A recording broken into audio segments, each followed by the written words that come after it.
ఎవడిచ్చాడు ఈ భూమి? జలగిచ్చాడా ఈ భూమి? మీ తాత ఇచ్చాడు, మీ తండ్రి ఇచ్చాడు, వారసత్వంగా వచ్చింది. అవునా కాదా?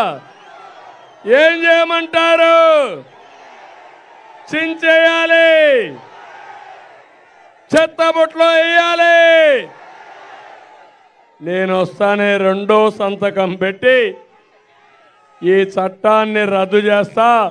పట్టాదారు పాస్ పుస్తకం మీద రాజముద్ర వేసి మళ్ళా మీకు ఇస్తా.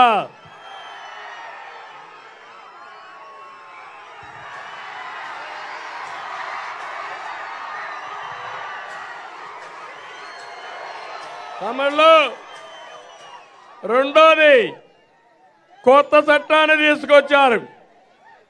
వీళ్ళ అబ్బ సొత్తు మారిగా రేపు వీళ్ళు అధికారంలో ఉంటే మీ భూమి మీది కాదు, జగన్మోహన్ రెడ్డి అవుతుంది. బే ఏరియాలో ఒక కంపెనీ పెట్టుకొని బినామీ కంపెనీ మీ రికార్డ్స్ అంతా అందులో పెడతాడంట. మీకు ఇచ్చేది జిరాక్స్ కాపీ ఇస్తాడంట. అది ముడ్డులో పెట్టుకోవడానికి కూడా పనికిరాదు జిరాక్స్ కాపీ. ఏమనుకుంటున్నావు నువ్వు?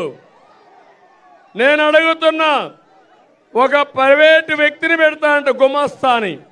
సజ్జల మాట్లాడుతున్నాడు గుమస్తా. సాక్షిలో గుమస్తా రాష్ట్రానికి ప్రభుత్వ సలహాదారుడు. గుమస్తాలు కూడా సలహాదారులు అయిపోతే ఇట్లే ఉంటుంది రాజ్యం. ఈరోజు మీరు చూస్తే ఆ పెద్ద మనిషి చెప్తున్నాడు మా ఇష్టం వచ్చినట్టు చేస్తామని. నువ్వెవడయా చేయడానికి? నా ఆస్తి మీద నీ పెత్తనం ఏంటి?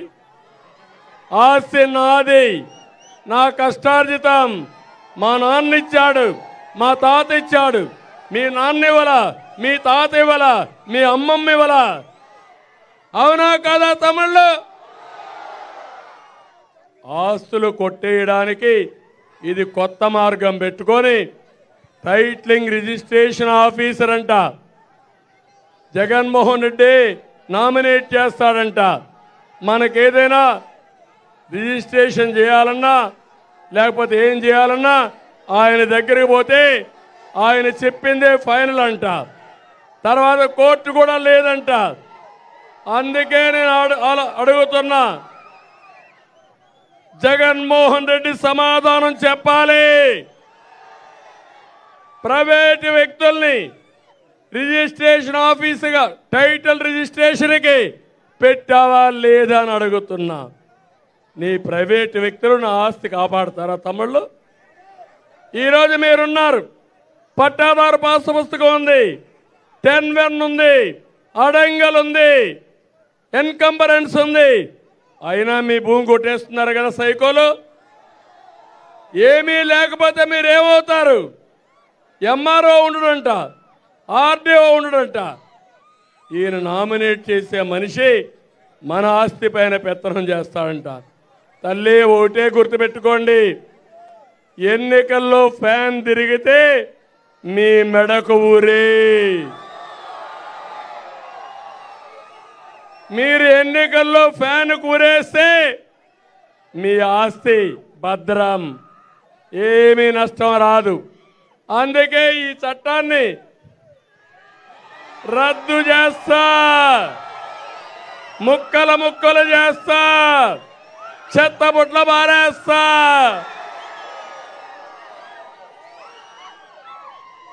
ఇంటింటికాడ చెప్పండి. సమయం లేదు మిత్రమా, చాలా తక్కువ సమయం ఉంది.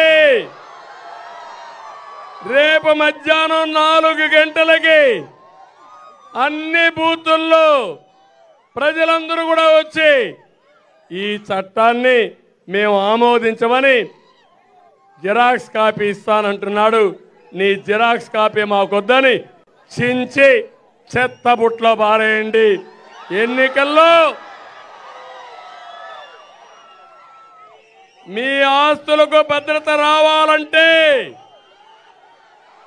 7 గంటలకే పోలింగ్ స్టేషన్ దగ్గరికి వెళ్ళాలి. ఈరోజు వర్షం పడింది, కానీ రేపు ఎండ తీవ్రంగా ఉంటుంది. లెక్క పెట్టుకోవద్దండి. మీరు ఓటేయకపోతే మీ ఇంటికి గొడ్డలు వస్తుంది. కావాలన్నా మీ ఇంటికి గొడ్డలి. తమిళలో నిన్న ఉద్యోగస్తులు చూశారు, వేధించారు,